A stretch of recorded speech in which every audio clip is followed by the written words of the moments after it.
Assalamualaikum warahmatullahi wabarakatuh. Perkenalkan, nama saya Muhammad Hilmi Ridwan dengan NIM 2030711045 dari semester 5 Program Studi Administrasi Publik Universitas Muhammadiyah Sukabumi. Program Studi Administrasi Publik salah satu prodi yang ada di Fakultas Ilmu Administrasi dan Humaniora Universitas Muhammadiyah Sukabumi, fakultas yang paling banyak mahasiswanya yang ada di UMI.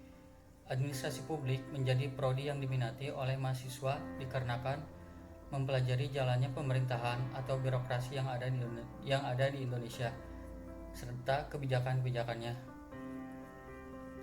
Dan tiap tahun mahasiswa baru selalu bertambah. Di sini saya akan sedikit membahas mengenai materi analisis kebijakan publik. Pembahasan yang pertama mengenai bagaimana mengidentifikasi permasalahan dan kepentingan publik serta memahami analisis kebijakan publik sebagai subkajian dari ilmu kebijakan. Isu atau masalah kebijakan adalah masalah kebijakan. Dalam teori, sistem masalah kebijakan adalah input kebijakan. Masalah kebijakan timbul karena faktor lingkungan kebijakan, yakni keadaan yang melatar belakangi suatu peristiwa, baik yang berupa tuntutan masyarakat atau tantangan dan peluang yang diharapkan dapat diatasi melalui suatu kebijakan publik. Masalah itu juga dapat timbul karena adanya suatu kebijakan tertentu. Selanjutnya, pembahasan yang kedua yaitu bagaimana membedakan aktivitas analisis untuk kebijakan dan aktivitas analisis terhadap kebijakan serta memahami berbagai keahlian dasar yang harus dimiliki oleh analis kebijakan. Seorang analis kebijakan diwajibkan memenuhi dua kemampuan dasar, yaitu kemampuan analis dan kemampuan politis.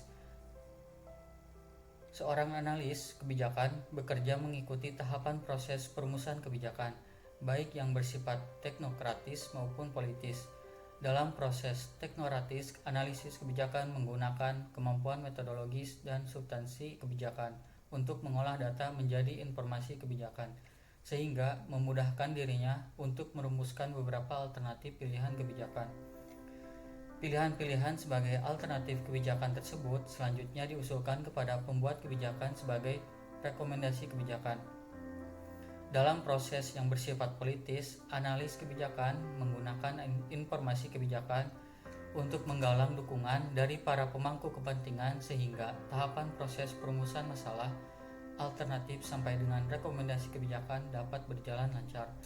Dalam proses ini, seorang analis perlu memiliki kecakapan politik sehingga mampu menjalin hubungan dengan aktor-aktor kebijakan baik di pemerintah maupun institusi non-pemerintah, termasuk kelompok masyarakat sipil. Hal ini penting untuk memastikan bahwa informasi kebijakan yang dihasilkan para analis dapat dipahami oleh pemangku kepentingan dan untuk menjadikannya sebagai basis informasi dalam proses pengambilan keputusan. Dari istilah yang digunakan oleh Parson tahun 2001, maka dapat disimpulkan bahwa seorang analis akan bekerja dalam dua kategori luas. Pertama, analisis proses kebijakan, yakni bagaimana cara mendefinisikan masalah, menetapkan agenda, merumuskan kebijakan, serta mengambil keputusan. Dua, analisis dalam mengimplementasikan dan mengevaluasi kebijakan yang mencakup kajian penggunaan teknis, analisis, riset, dan advokasi dalam pendefinisian masalah, pengambilan keputusan, implementasi, dan evaluasinya. Selanjutnya, pembahasan yang ketiga, bagaimana memahami dan memiliki kemampuan untuk menerapkan konsep kerangka analisis kebijakan.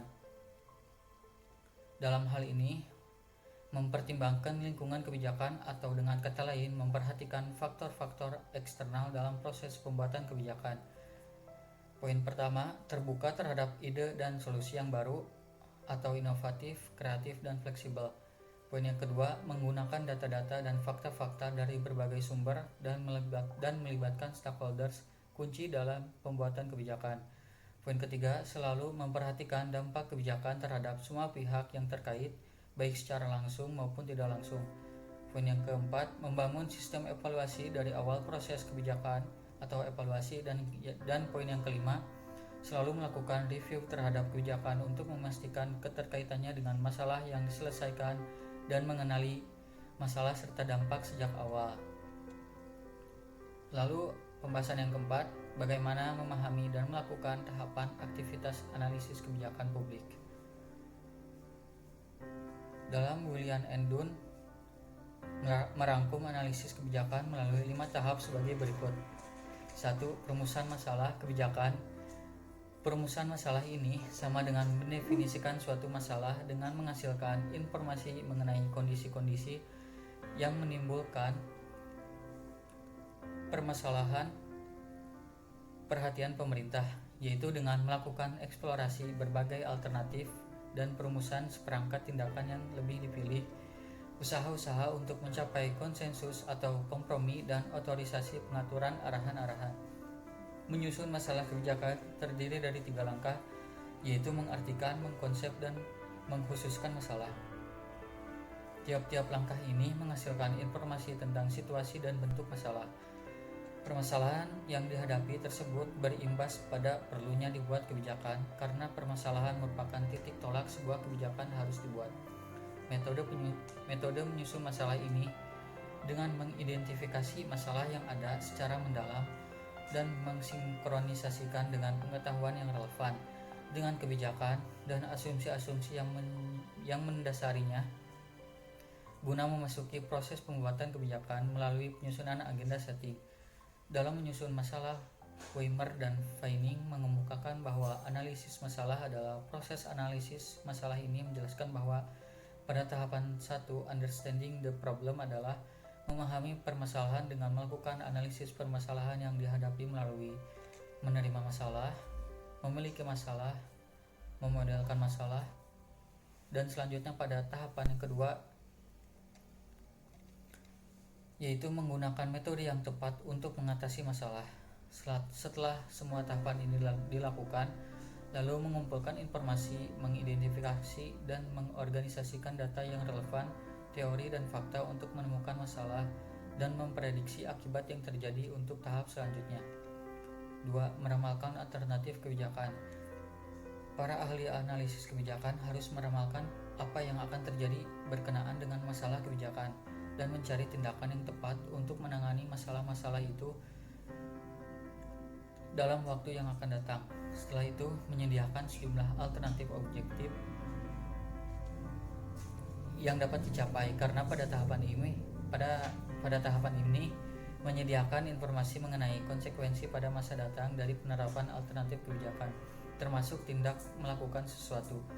Tahapan analisis pertama akan menghasilkan kebijakan-kebijakan alternatif melalui pencarian solusi dari permasalahan yang ditetapkan dengan mengumpulkan informasi, mengidentifikasi dan mengorganisasikan data yang relevan, teori dan fakta tentang permasalahan yang terjadi di masa depan akibat dari alternatif yang dirumuskan atau tidak melakukan alternatif tersebut, dan dilakukan tahap formulasi kebijakan untuk menghasilkan kebijakan, yaitu dengan mencari solusi dari masalah pada tahap analisis pertama.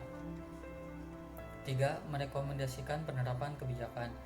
Rekomendasi adalah informasi mengenai jangkauan penerapan kebijakan yang menyediakan hasil yang berguna untuk kelompok orang atau komunitas tertentu secara umum.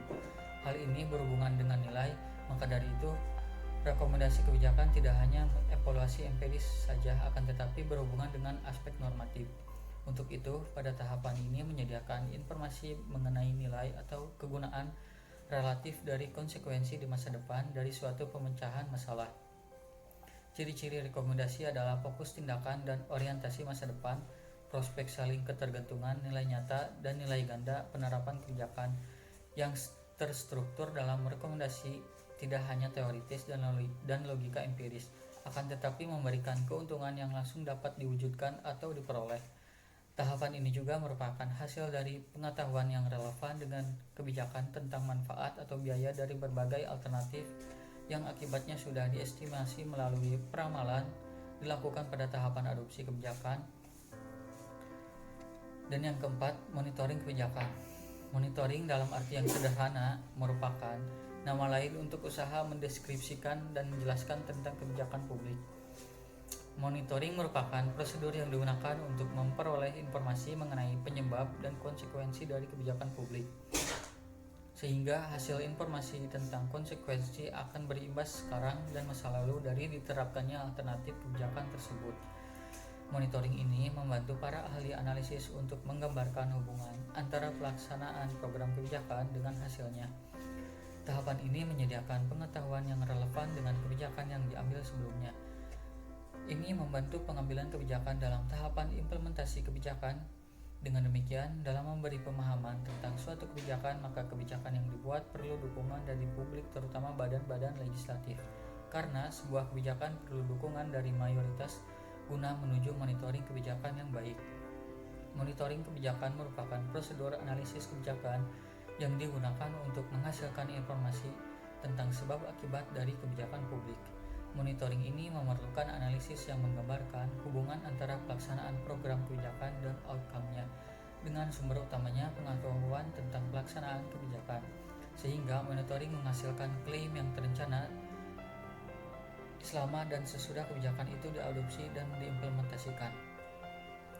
Ada 4 fungsi monitoring ini. Fungsi ini menjelaskan bahwa yang A, kepatuhan. Kepatuhan ini dapat membuat kegiatan monitoring dalam membantu menentukan apakah kegiatan dari program, administrator, staf, dan stakeholder sesuai dengan standaritas dan prosedur yang telah dibuat oleh legislatif, lembaga pembuat undang-undang, dan lembaga profesional. B. Auditing. Auditing ini dapat membuat kegiatan monitoring dalam membantu menentukan apakah sumber-sumber dan jasa yang ditujukan untuk kelompok sasaran dan yang berhak menerimanya, individu, keluarga, pemerintah daerah, telah sampai kepada mereka. C. Akunting. Akunting ini dapat membuat kegiatan monitoring dalam menghasilkan informasi yang membantu dalam akunting sosial dan perubahan ekonomi yang mengikuti implementasi seperangkat kebijakan publik dan program yang lalu. D. Penjelasan atau eksplanasi. Eksplanasi ini dapat membantu monitoring dalam menghasilkan informasi yang dapat menjelaskan mengapa outcome dari kebijakan publik dan programnya berbeda. 5. Mengevaluasi kinerja kebijakan. Istilah evaluasi mempunyai arti yang menunjukkan pada aplikasi beberapa skala nilai terhadap hasil kebijakan dan program. Evaluasi berkenaan dengan produksi informasi mengenai nilai atau manfaat dari hasil kebijakan, yaitu nilai yang dapat memberikan sumbangan pada tujuan atau sasaran. Dalam hal ini, dapat dikatakan bahwa kebijakan atau program telah mencapai tingkat kinerja yang bermakna yang memberi arti bahwa masalah-masalah kebijakan teratasi dengan baik.